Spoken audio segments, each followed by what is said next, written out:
नमस्कार दोस्तों, मैं हूं ममता तिवारी और आप सभी का स्वागत करती हूं मेरे चैनल ममताज वे में। कैसे हैं आप सब, तो ये बताने के लिए कमेंट बॉक्स में जय माता दी हमेशा की तरह ज़रूर लिखिए। तो चलिए आज हम इस वीडियो में जानेंगे कि माता के किस स्वरूप की पूजा हम महाअष्टमी के दिन करेंगे और माता के लिए हम खोइछा में क्या क्या डालेंगे, श्रृंगार की चीज़ें चढ़ाएँगे तो फिर उसका क्या करेंगे, किसी बहन बेटी को दे या खुद इस्तेमाल करें, या जो कुंवारी लड़कियां हैं वो चढ़ा कर क्या करें, माता को जो हम मुद्रा वगैरह चढ़ाते हैं उसका हम क्या करें। तो इसके लिए भी मैं आपको बताऊंगी। और माता के मंदिर से हमें कौन सी चीज़ें लाकर अपने लिए खुद के लिए रखनी है, और हम नारियल क्या लड़कियां अपने हाथों से तोड़ सकती हैं या पंडित जी से तोड़वाएं, कैसे करें क्या करें। नारियल वंश का रूप माना जाता है, मतलब उसको लड़कियां कहा जाता है कि महिलाएं नहीं तोड़ सकती हैं, तो क्या करें ना करें, इन सभी महत्वपूर्ण बातों को हम इस वीडियो में जानेंगे।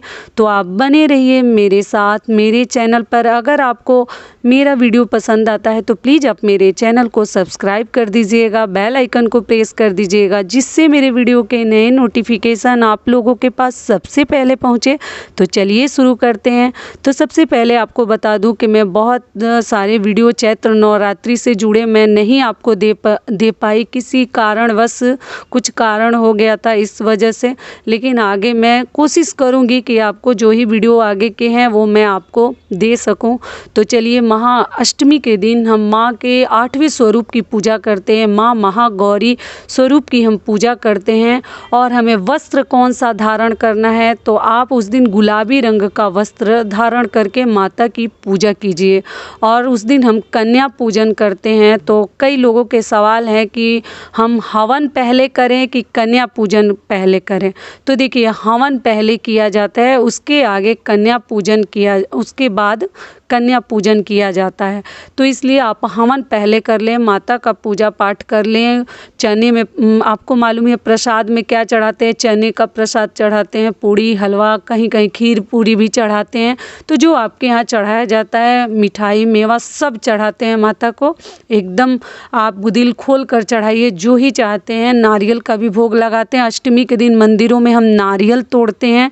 रही नारियल की बात कि क्या महिलाएं तोड़े या ना तोड़े, तो देखिए पंडित जी भी बहुत अधिक बिजी रहते हैं मंदिरों में, तो मैं तो देखती हूँ महिलाएं भी तोड़ती हैं, लड़कियां भी तोड़ती हैं, कहीं कोई दिक्कत नहीं है। अष्टमी के दिन सभी नारियल तोड़ते हैं अपने श्रद्धा के अनुसार। आप अपना देख लीजिएगा, अपने श्रद्धा के अनुकूल आप तोड़ सकते हैं, कहीं कोई पाबंदी नहीं है। लेकिन जिनके यहाँ नहीं तोड़ा जाता है, कहीं कहीं नारियल को वंश माना जाता है, कद्दू को, तो लड़कियां नहीं तोड़ती है, तो आप ना तोड़ें, आप पंडित जी से तोड़वा लें, ठीक है। तो ये हो गई नारियल की बात। आगे आपको माता रानी के लिए खोइछा में क्या क्या चढ़ानी है वो भी मैं बता दूं। तो माता के खोइछा में आप ना चावल डाल दीजिएगा, दूर्वा डाल दीजिएगा, दूब डाल दीजिएगा मतलब।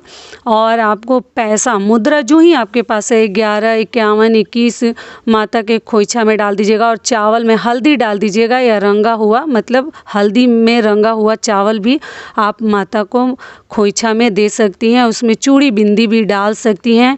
फिर आप लोग आगे पूछिएगा कि उस खोइछा का क्या करें, पंडित जी को दे दें या खुद ले लें। तो देखिए, खोइछा जो है ना, या तो मंदिर में छोड़ कर आ जाइए माता के लिए, अगर आप दे कर आई हैं तो वो पंडित जी जो करेंगे लेंगे या जो करें। अगर आप चढ़ा कर लाना चाहती हैं तो लाएं भी, तो पंडित जी को, ब्राह्मण को दे दिया जाता है माता रानी को चढ़ाया हुआ खोइछा। अगर वो भी ना मिले तो बांध कर रख दीजिए, जो ही आपके यहाँ बहन बेटी अगर आती है तो उनको दे दीजिए। तो ये हो गई खोइछा की बात। इस प्रकार से आप खोइछा चढ़ाकर और कर लीजिएगा नियम। अगली चीज़ क्या है कि माता रानी को जब श्रृंगार की चीज़ें जब हम चढ़ाते हैं तो उसका हम क्या करें दीदी, आप लोग के सवाल भी रहते हैं। तो देखिए, माता रानी को और भगवान को चढ़ाया हुआ चीज़ तो प्रसाद स्वरूप हमें ही इस्तेमाल करनी चाहिए। तो आप चाहें तो खुद के लिए भी रख सकते हैं, सुंदर सी चूड़ी लहठी जो ही माता को चाहती हैं आप चढ़ा सकते हैं। सिंदूर बिंदी महावर चढ़ाकर खुद भी इस्तेमाल कर सकती हैं, या चाहें तो किसी को आप प्रसाद स्वरूप दे भी सकती हैं। अपने लिए भी कुछ रखिए और कुछ किसी को दे भी सकती हैं। और जिनको दें उनको बता कर दीजिएगा कि ये चढ़ा हुआ प्रसाद है, क्योंकि फिर वो अपने घर ले जाएंगे तो किसी भगवान को, देवी देवता को चढ़ा देंगे नया कोरा समझकर।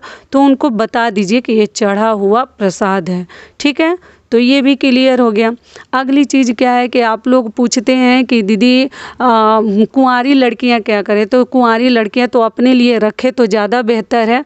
चढ़ाकर माता रानी से आशीर्वाद लीजिए कि हे माता, अब तो जो लगन वाले दिन हैं अप्रैल से मतलब शुरू ही हो जाते हैं, तो लास्ट अप्रैल से शादी विवाह, तो भगवान करे माता महागौरी करें, माँ महागौरी की आप लोग की जो ही मन में इच्छा है, जो वर चाहती हैं, जिस वर की प्राप्ति इच्छा आप कर रही हैं वो आपको पक्का मिले, दुर्गा जी करें हे माता रानी। तो आप अपने लिए भी सोचकर उसको अपने लिए रख सकती हैं। साड़ी भी अष्टमी के दिन दुर्गा जी को चढ़ाया जाता है, तो आप चाहें तो साड़ी भी चढ़ाकर, चुनरी वगैरह चढ़ाया जाता है तो आप चुनरी चढ़ाकर अपने लिए रख सकती हैं। जो लड़की की अगर माँ है शादी के लिए चाह रही है तो बहू के लिए भी अपने रख सकती हैं, कहीं कोई दिक्कत नहीं है। दुर्गा जी को चढ़ाया हुआ प्रसाद और आप अपने बहन बेटी को भी दे सकती हैं या खुद भी इस्तेमाल कर सकती हैं। लड़कियां अपने लिए भी रख सकती हैं। तो ये हो गई जो श्रृंगार की चीज़ें हैं उसकी बात। आगे बात कर लेते हैं कि अष्टमी के दिन जब आप मंदिर जाते हैं और अपना पूजा पाठ अर्चना जब कर लेते हैं, आप लोग पूछते हैं दीदी कुंवारी लड़कियां सिंदूर लगा सकती हैं? बिल्कुल लगा सकती हैं। सिंदूर लगा कर ही माता रानी की पूजा कीजिए, कोई दिक्कत नहीं है। और सारे मतलब जितने आपके पूजा है संपन्न हो जाते हैं। जब आप पूजा पाठ कर लेती हैं तो माता रानी के आंचल से या उनके पैर के पास से या उनके मतलब जहाँ भी फूल चढ़ा हो, अपने लिए एक लाल फूल, अड़हुल का फूल, गुड़हल भी बोलते हैं उसको, गुड़हल का फूल अपने लिए मतलब लाकर मन में सोच के इच्छा के तौर पे ना उसको रखिए कि आपका कुछ अलग आगे जो शुभ होता है उसमें उसको लेकर ज़रूर फूल को जाइएगा। क्योंकि अष्टमी का दिन ना, महाअष्टमी के दिन मतलब बहुत ही शुभ दिन होता है। कई लोगों की तो शादी के एंगेजमेंट भी उस दिन रखे जाते हैं अष्टमी के दिन।